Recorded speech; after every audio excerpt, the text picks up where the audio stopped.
مرد اور عورت تنہا نہ رہیں کسی بھی جگہ پر. یہ کیوں کہا گیا؟ کیونکہ تیسرا شیطان ہوتا ہے ان کے ساتھ، اور پھر شیطان کیا کرتا ہے، بار بار دوسرے شخص کا خیال دل میں ڈالنے لگتا ہے. یہ جو میں نے راودہ کی بات کی نا، راودہ کیا ہوتا ہے؟ دل میں کسی کا خیال آنا اور بار بار آنا.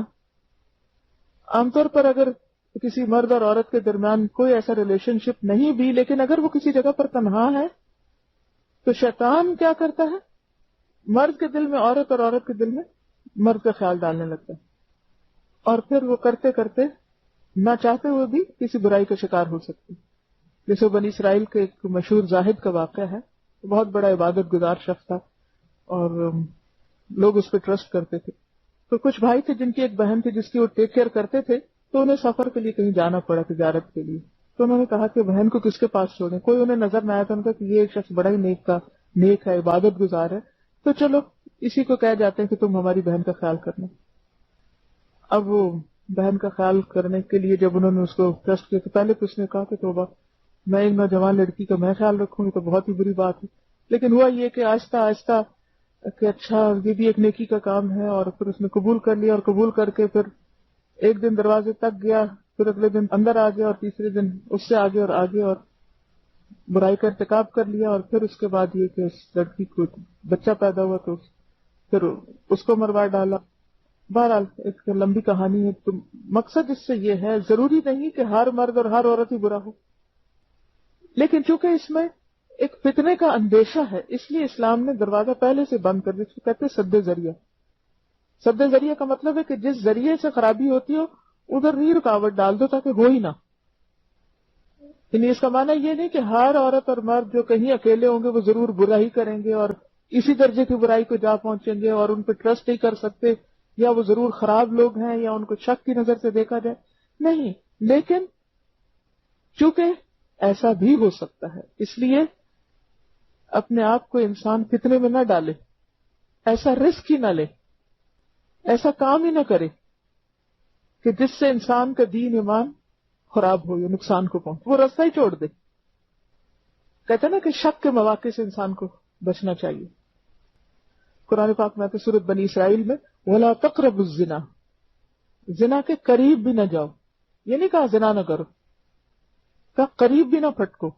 إِنَّهُ كَانَ فَاحِشَةً وَسَاءَ سَبِيلًا، کیونکہ وہ فاحشہ بے حیائی کا کام ہے اور بدترین راستہ ہے.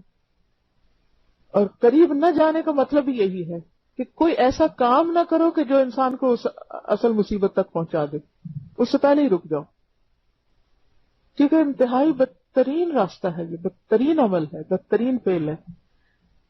بخاری کی روایت ہے، نبی صلی اللہ علیہ وسلم نے فرمایا کہ ایک رات میرے پاس 2 فرشتے آئے، کہنے لگے اے محمد صلی اللہ علیہ وسلم ہمارے ساتھ چلو. تو میں ان کے ساتھ چل دیا.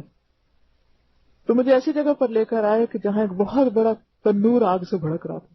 تنور دیکھا ہوگا جس میں روٹیاں لگتی ہیں، جیسے اوون ہوتا ہے، بہت بڑا اوون، فرنس کہہ لیں، جس سے لوگوں کی چیخوں کی آوازیں آ رہی، یعنی اس تنور کے اندر لوگ بھرے ہوئے تھے. فقلت ما ھذا، میں نے کہا یہ کس کی آواز ہے؟ فقالوا لی انظر، انہوں نے کہا کہ اندر جھانکو، دیکھو. فنظرت، تو میں نے دیکھا. فاذا رجال ونساء، کہ اس میں کچھ مرد اور عورتیں ہیں، معلقون فی التنورۃ، اس تنور کے اندر لٹکے ہوئے ہیں. تأتیہم النار من اسفل منہ، آگ ان کے نیچے سے اوپر چڑھتی ہے، یعنی کہ گرم تو وہ ہے ہی لیکن نیچے سے شعلے اوپر کو جا رہے ہیں ان کے، یعنی اوپر سے وہ لٹکے ہوئے جیسے بالوں کے ساتھ یا کسی بھی چیز کے ساتھ، اور نیچے سے آگ ان پہ چڑھ رہی ہے. تو میں نے پوچھا یہ کون ہے؟ فقیل لی ہؤلاء الزنات، یہ زناکار لوگ ہیں، والزوانی، زناکار مرد اور عورتیں ہیں. یعذبون ہکذا الی یوم القیامہ، یہ قیامت تک اسی طرح عذاب دیے جاتے رہیں گے. تو ہو سکتا ہے کہ اس سے مراد برزخ کا عذاب، کیونکہ قیامت تک یہی عذاب دیے جاتے رہیں، یعنی مرنے کے بعد وہ سزا شروع ہو جاتی ہے. جیسے آل فرعون کو پانی میں ڈبویا گیا تھا، لیکن قرآن کیا کہتا ہے؟ صبح شام آگ پر پیش کیے جاتے ہیں.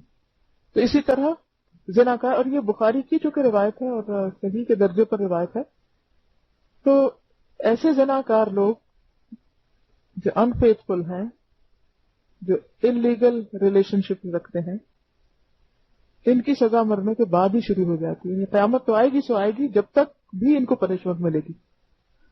آپ دیکھیں کہ تھوڑی دیر کے لیے جب آپ اوون کھولتے ہیں, کچھ بیک کر رہے ہیں, اوون کھولتے ہیں تو ہاتھ کو بھی وہ بھاپ لگ جائے نا تو جل اٹھتا ہے. تو آپ گلوز وغیرہ پہن کے اندر ہاتھ ڈالتے ہیں کہ کہیں کوئی چیز ٹچ نہ کر جائے. کہاں یہ کہ انسان ایسی برائیوں کو برائی نہ سمجھے اور اس کی کئی جسٹیفیکیشن دے دے کہ یہ تو ماحول ہی ایسا ہے اور یہ تو فریڈم کی بات ہے, فریڈم آف چوائس ہے اور یہ تنگ نظری ہے ایسی باتوں سے روکنا. لیکن ہمارا دین جو ہے وہ اس کی کوئی بھی کسی بھی قسم کی کوئی رخصت نہیں دیتا اور پہلے سے ہی راستہ بند کرتا ہے کہ اس کے پاس نہیں